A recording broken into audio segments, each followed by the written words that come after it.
Ça y est, on y est, c'est le grand jour, match 7 entre les Celtics et le Heat, dernier match de cette finale de conférence Est. Ce soir, on connaîtra le finaliste qui va rejoindre Denver en finale NBA. Gros match qui nous attend ce soir. Bienvenue à tous les nouveaux dans l'expert. Dans cette émission, vous le savez, je partage mes analyses, mes conseils pour vous aider à parier la NBA et la WNBA. Donc n'hésitez pas à vous abonner à la chaîne, d'activer la cloche des notifications pour ne louper aucune des prochaines vidéos et de me suivre sur les différents réseaux sociaux. Vous les avez tous sur le Linktree qui est dans la description de la vidéo, ainsi que tous les liens importants. D'ailleurs, félicitations, bravo à tous. Ça y est, les 250 personnes sont atteintes dans la liste WhatsApp. Donc si vous voulez rejoindre la liste d'attente quand il y aura des places qui vont se libérer, ou quand je vais en créer une autre, si j'ai le temps d'en créer une autre, faites votre demande ici pour la liste d'attente. M'envoyez un message directement sur WhatsApp, les amis.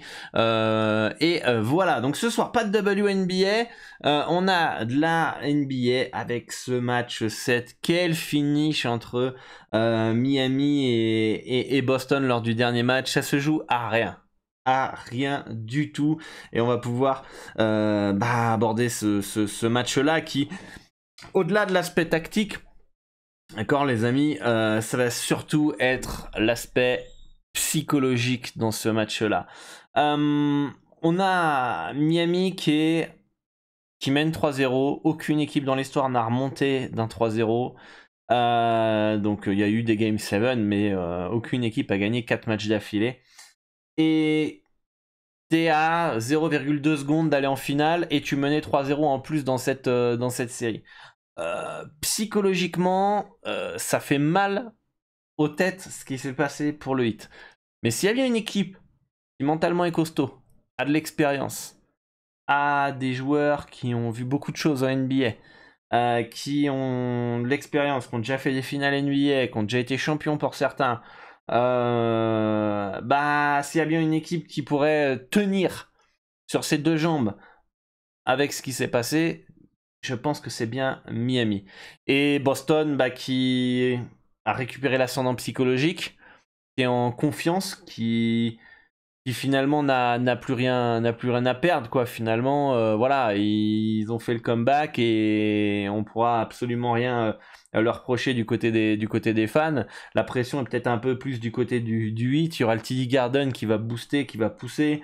Donc pour moi, c'est plus un aspect psychologique ce match-là. Si Miami est KO, ça sera une grosse victoire de Boston ce soir et on n'aura pas de match serré. Et si Miami est costaud et répond présent direct et peut réussir à faire peut-être douter Boston en fin de match, dans un money time, un truc un peu serré, alors Miami aura ses chances. Au niveau des projections, c'est une victoire 107 à 99 en faveur de Boston, victoire de 8 points des Celtics. Les bookmakers donnent un écart de 8 points qui peut paraître haut dans une finale de conférence, dans un match 7, mais psychologiquement j'ai un peu peur finalement le plus 8 pourrait être tentant, mais psychologiquement j'ai un peu peur pour le Heat. J'ai le sentiment, et on l'a vu contre les Sixers, que les matchs 7 ne sont pas des matchs serrés, très peu. En tout cas, les derniers matchs 7 que j'ai vus, c'était beaucoup en faveur de l'équipe à domicile. Donc parce que peut-être l'équipe pousse, le public pousse, psychologiquement ça craque en face, etc. Donc je suis pas fan de ce H+, du côté du Heat. Les stats nous donnent les Celtics avec un +8 en leur faveur. Pas de value dans cette rencontre-là, dans ce match 7. Et on va savourer sans stress, sans pression, ce gros match de basket qui nous attend. Au niveau du cut, ça va défendre.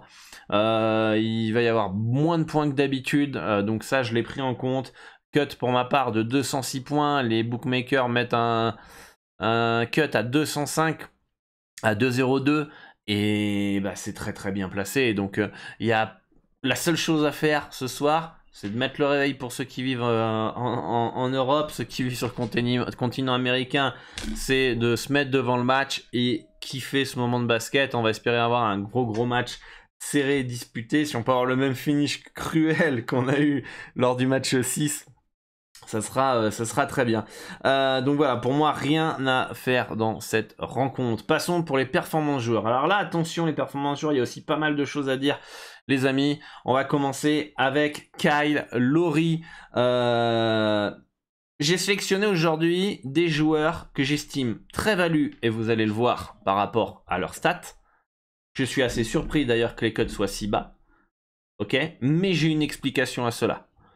Généralement, les matchs 7, les rotations sont très courtes. Le banc ne joue quasiment jamais. Et du coup, ce qui fait qu'il y a tous les ballons pour les stars. Donc Jalen Brown, Tatum, Jimmy Butler, Adebayo, c'est eux qui vont porter l'équipe. D'accord. Après, ce que j'ai trouvé étonnant, c'est que le cut des stars n'a pas plus augmenté par rapport au match précédent. Mais alors là, on a quand même, pour Kyle Lowry et les autres que je vais vous présenter, on a nettement des baisses dans les cuts par rapport à leurs stats. Over 7,5 points pour Kyle Lowry. Vous pouvez peut-être voir à l'écran, je vais vous le réduire peut-être comme ça. Voilà. Qui marque 11,2 points en moyenne par match. D'accord. D'ailleurs, on voit pas tout. Je vous ai mis aussi un autre bet, je crois, sur Kyle Lowry. Hop là, voilà. Over 2,5 passes. Il tourne à 5,1 passes. Donc là, on est clairement en dessous de sa moyenne au niveau du cut. Alors en playoff, il tourne à moins de points. 9 points, on peut le voir ici. Et il fait 4 passes. Mais on reste quand même toujours au-dessus de ce cut. Au niveau du 3 points, il en met 2 en moyenne depuis qu'il est à Miami. C'est vrai qu'il prend beaucoup de tirs à 3 points, notre ami Kyle Lowry. Et je pense que c'est un joueur... S'il a une position, il va la prendre. Il va la prendre. Je vais juste jeter un coup d'œil. Non, c'est pas celui-là. Hop. Voilà. On va aller voir un peu la line-up. On va aller voir un peu la line-up du match de ce soir. Kyle Lowry, le problème, c'est qu'il n'est pas titulaire. Vous le voyez. C'est Gab Vincent qui est Game Time Decision, d'accord, qui sera point guard ce soir pour Miami. Et on sait que la rotation, elle est très réduite, comme je vous l'ai dit. Donc c'est peut-être pour ça ce qui explique que le fait que les cuts de Kyle Lowry soient bas. Mais j'ai du mal à imaginer Spoelstra ne pas du tout le faire jouer en seconde unit, en sortie de banc, ou s'il y a des problèmes de faute, etc. Donc moi, je pense que s'il a un temps de jeu correct, il peut clairement passer ces différents cuts. Partons sur Al Horford. Alors lui, son cut, il n'a pas du tout bougé. Il a 6,5 points. Il est titulaire et il va avoir des responsabilités. Il va prendre des rebonds offensifs et retirer. Il aura des positions de tir à 3 points. Donc c'est un joueur qui a de l'expérience. Donc qui sera important pour Boston. Il tourne à 10 points de moyenne par match cette saison. Il est à 6,5 points tout juste en playoff. Il a plutôt un rôle défensif. Mais vous savez, les Game 7 aussi, c'est les joueurs, et même en playoff, souvent c'est les facteurs X, c'est les joueurs facteurs X. Et là, ce soir, on a des joueurs qui pourraient faire la diff dans ce match-là. Ça ne sera pas tous qui vont faire la diff, mais ils vont faire la diff. Derrick White a été le facteur X du match 6, il a mis le buzzer beater, c'est pas la star de l'équipe, d'accord. Donc il y a toujours un facteur X dans les équipes, et là ce soir c'est vraiment full facteur X. Je pense et j'espère au moins ceux que j'ai sélectionnés, certains qui feront la différence. Pourquoi pas alors Ford dans la raquette ce soir avec un plus 6,5 points à 1,699.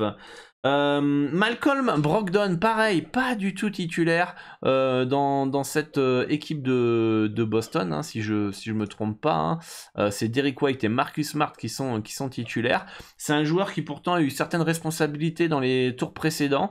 Hein. Il a fait quelques matchs intéressants. On peut voir, il tourne à 15, c'est le meilleur 6e homme, donc ça serait compliqué de voir Boston ne pas jouer avec son meilleur remplaçant. Il tourne à 15 points de moyenne par match. Regardez son cut, il est à 5,5. 5,5, ça me paraît beaucoup trop bas. Sortie de banc, si tu arrives à marquer 15 points en saison régulière et en playoff 12,6 points, comment on peut avoir un cut à 5,5 points ce soir? À moins que ce soir, il va quasiment pas jouer parce que c'est le Game 7. Ça me paraît quand même assez bizarre. Donc Malcolm Brogdon over 5,5 points me paraît pas mal. En passe, il tourne à 3,5 passes décisives. Son cut est à 1,5 passes. En playoff, il tourne à 3 passes. C'est un meneur, il sait gérer le tempo, etc. Donc Pour moi, qu'il fasse 2 passes, ça me semble pas la mer à boire. Et au niveau des 3 points, il en met 2 aussi en moyenne par match cette saison. Peut-être un peu moins en playoff, j'ai pas les stats en playoff, mais marquer au moins un panier à 3 points ce soir, pourquoi pas, à 662 en faveur de Malcolm Brogdon. Et enfin, le dernier, c'est Robert Williams, pareil, remplaçant. Est-ce qu'il va pas faire la diff aussi, avec son impact physique en sortant du banc, en prenant du rebond. Il tourne en plus à 8,3 rebonds en moyenne cette saison. En playoff, il tourne à 6 rebonds en moyenne par match.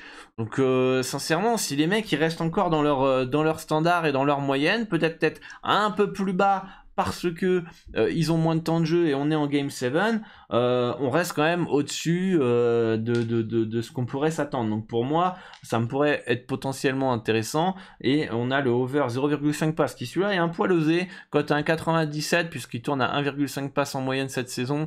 Et en playoff, il tourne à 1 passe. Donc voilà, c'est pas non plus son rôle principal de faire des passes. Donc là, c'est un peu plus risqué. Donc voilà un petit peu les performances joueurs. Je vous le rappelle que c'est pas ma stratégie. Je vous partage un petit peu mes avis comme ça pour vous aider parce que vous m'avez beaucoup demandé les performances joueurs et j'espère que c'est apprécié. Donc si vous kiffez, vous likez. Après, à vous de votre côté de faire vos analyses, de concorder un petit peu ce que je vous propose. Mais j'ai trouvé quand même que voilà, certains cuts étaient bas et que c'était ok, Game 7, moins de responsabilité, mais c'était peut-être pas une raison pour baisser d'autant. Je pense que celui qui baisse autant, c'est Malcolm Brogdon, qui passe de 15 à 5,5 en points. Là, je vois pas, il n'y a pas de raison en fait de baisser autant. Encore, vous l'aurez mis à 10,5 points, 9,5 points, pourquoi pas.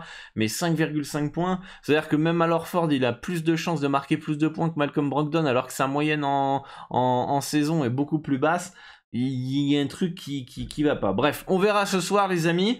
Moi je vous dis bonne chance pour vos pronostics. N'oubliez pas si vous voulez rejoindre la liste d'attente pour avoir mes pronostics NBA, WNBA totalement gratuitement. Rejoignez la liste d'attente WhatsApp. Vous m'envoyez un message les amis. Le Linktree est dans la description. Moi je vous dis bonne chance les amis. Bon match 7 à tous. Et à très vite pour une nouvelle vidéo. Ciao ciao.